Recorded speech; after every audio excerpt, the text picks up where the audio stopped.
आप सभी को मेरा नमस्कार। फिर से स्वागत है आपका मेरे YouTube चैनल पे। आज इस वीडियो में हम बात करेंगे कार्डियोप्रिल 5 दवाई के बारे में और इस वीडियो में हम जानेंगे पूरी डिटेल के बारे में।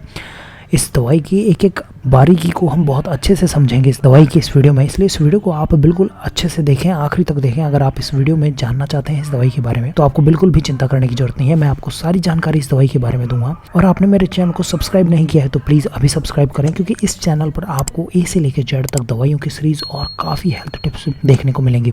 चलिए शुरू करते हैं। देखिए, कार्डियोप्रिल जो दवाई होती है वो एक ब्रांड का नाम है कार्डियोप्रिल 5।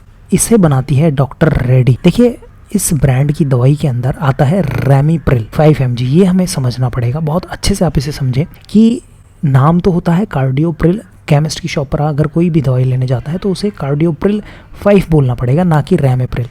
कार्डियोप्रिल 5 डॉक्टर भी जब इस दवाई को लिखता है तो कार्डियोप्रिल 5 लिखता है, और इस दवाई के अंदर आता है रैमीप्रिल। ये मेन कंपाउंड होता है। और देखिए, मार्केट में अलग अलग नाम से दवाइयाँ आती हैं जिनके अंदर रैमीप्रिल 5 mg आपको मिलेगा, ये हमें समझना पड़ेगा। अब देखिए, अब जैसे ये दवाई का पत्ता है तो इसमें आपको दिख रहा है डॉक्टर रेड्डी द्वारा ये जो है दवाई बनाई गई है, और इसके अंदर रैमीप्रिल कैप्सूल्स हैं 5 mg के। तो इस तरीके से आप समझ सकते हैं। और ये जो है दवाई का डब्बा है जिसमें रैमीप्रिल कैप्सूल 5 mg लिखा हुआ है। देखिए, उपयोग जान लेते हैं। देखिए, पेशेंट जब डॉक्टर के पास में आता है तो वो बोलता है कि डॉक्टर साहब, मेरा जी घबराता है, मुझे घबराहट रहती है, मेरे पसीना बहुत आता है। तो इन कंडीशन में क्या होता है, डॉक्टर पेशेंट का चेकअप करता है और डॉक्टर को पता चलता है कि इस पेशेंट को हाई ब्लड प्रेशर है, और ये जो ब्लड प्रेशर है वो कॉन्स्टेंटली रहता है। तो हाई ब्लड प्रेशर की कंडीशन में डॉक्टर पेशेंट को कार्डियोप्रिल 5 दवाई का उपयोग बताता है। तो पहला उपयोग तो ये हो गया इसका कि हाइपरटेंशन में जब भी क्या होता है, देखिए, पेशेंट को नहीं पता रहता कि उसे हाइपरटेंशन है या हाई ब्लड प्रेशर है, और ये होता क्या है ये भी नहीं पता रहता कई लोगों को। तो ये देखिए, हाई ब्लड प्रेशर होता है जब, देखिए, जो सिस्टोलिक ब्लड प्रेशर है वो 140 से अबाउ या 140 रहता है तो उसे हाई ब्लड प्रेशर बोलते हैं, और नीचे का 90 से ज़्यादा या फिर 90 कहें तो ज़्यादा ही माना जाता है। तो ये जो है हाई ब्लड प्रेशर कहलाता है। इसके अलावा देखिए, ये दवाई हार्ट अटैक को भी रोकती है, और स्ट्रोक, जब मस्तिष्क की नलियाँ फट जाती हैं तो उसे स्ट्रोक बोलते हैं। तो उस कंडीशन को रोकने के लिए, हार्ट अटैक और स्ट्रोक कंडीशन को रोकने के लिए कार्डियोप्रिल दवाई का उपयोग किया जाता है डॉक्टर द्वारा।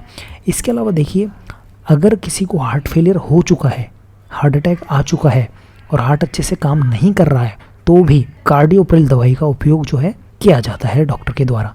देखिए, बहुत अच्छे से आप इसको सुने। देखिए, किस तरीके से ये दवाई काम करती है ये भी हम इसी वीडियो में जानेंगे। देखिए, पेशेंट कई बार पूछ लेता है डॉक्टर से कि डॉक्टर साहब, ये कौन सी कैटेगरी की दवाई है। तो डॉक्टर उन्हें समझाता है कि ये जो दवाई है वो ACE इनहिबिटर्स कहलाती हैं। ACE का मतलब क्या होता है, कई बार पेशेंट ये भी पूछ लेता है। तो देखिए, ACE का मतलब अगर हम बताएं तो एंजियोटेंसिन कन्वर्टिंग एंजाइम इनहिबिटर्स, ये जो दवाई है वो कहलाती है। तो देखिए, ये जो एंजाइम होता है वो हाई ब्लड प्रेशर के लिए खून की नलियों को सिकोड़ने का काम करता है, हार्ट की एक्टिविटी को इरेगुलर करने का भी ये काम करती है, ये जो एंजाइम होता है वो करता है।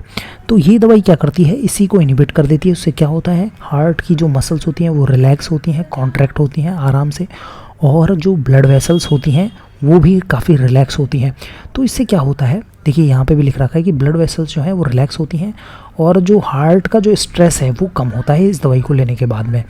देखिए, क्या होता है कि इस दवाई को लेने के बाद में ओवरऑल जो हार्ट की हेल्थ है वो बहुत इंप्रूव होती है। और देखिए, इसके अलावा जैसा मैंने पहले बताया कि डायलेट करती है ब्लड वेसल्स को, तो इससे क्या है, ओवरऑल जो ब्लड प्रेशर है वो कम होता है। इसके अलावा देखिए, ये जो दवाई होती है वो रिनल प्रोटेक्टिव भी दवाई होती है, किडनी को भी बचाती है हाई ब्लड प्रेशर के जो साइड इफेक्ट की वजह से। तो जो हाई ब्लड प्रेशर की वजह से क्या होता है, कई बार किडनी पर भी गलत असर पड़ता है। तो किडनी पर जो गलत असर पड़ता है उसको ये दवाई रोकती है। देखिए, एक बात का ध्यान रखना बहुत जरूरी है कि डॉक्टर जब इसे लिखता है तो देखिए, नॉर्मली क्या होता है, बहुत इंस्टेंट रिलीफ इससे नहीं आता है, धीरे धीरे रिलीफ आता है पेशेंट को। एकदम से उम्मीद ना रखें, कोई भी अगर कोई पेशेंट लेता है या डॉक्टर भी अगर पेशेंट के लिए उम्मीद रखता है तो एकदम से उम्मीद ना रखें कि एकदम से इसका जो है असर देखने को मिलता है। धीरे धीरे इसका असर देखने को मिलता है, और अच्छा असर देखने को मिलता है इस दवाई को लेने के बाद में। देखिए, बहुत इंपॉर्टेंट बात है कि देखिए, साइड इफेक्ट्स जान लेते हैं। बहुत जरूरी है जानना कि अगर कोई पेशेंट इस दवाई को लेता है तो क्या साइड इफेक्ट जो है देखने को मिल सकते हैं। देखिए,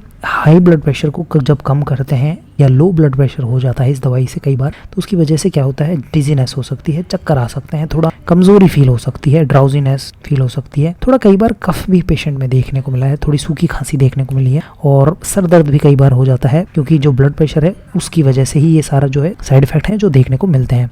इसके अलावा देखिए पेट से रिलेटेड कुछ साइड इफेक्ट है, नोजिया, वोमिटिंग, जीव खराब हो सकता है। तो ये सारे साइड इफेक्ट्स ऐसा नहीं होता है कि हर पेशेंट में ही देखने को मिलता है, लेकिन किसी किसी पेशेंट में ही सारे साइड इफेक्ट देखने को मिलते हैं। इसलिए इस दवा का उपयोग आप डॉक्टर की सलाह से ही करें। तो देखिए ये था कार्डियोप्रिल दवाई के बारे में। आपको ये वीडियो कैसा लगा प्लीज़ आप कमेंट करें, इस वीडियो को जरूर लाइक करें और मेरे चैनल को जरूर सब्सक्राइब करें। ये वीडियो देखने के लिए धन्यवाद।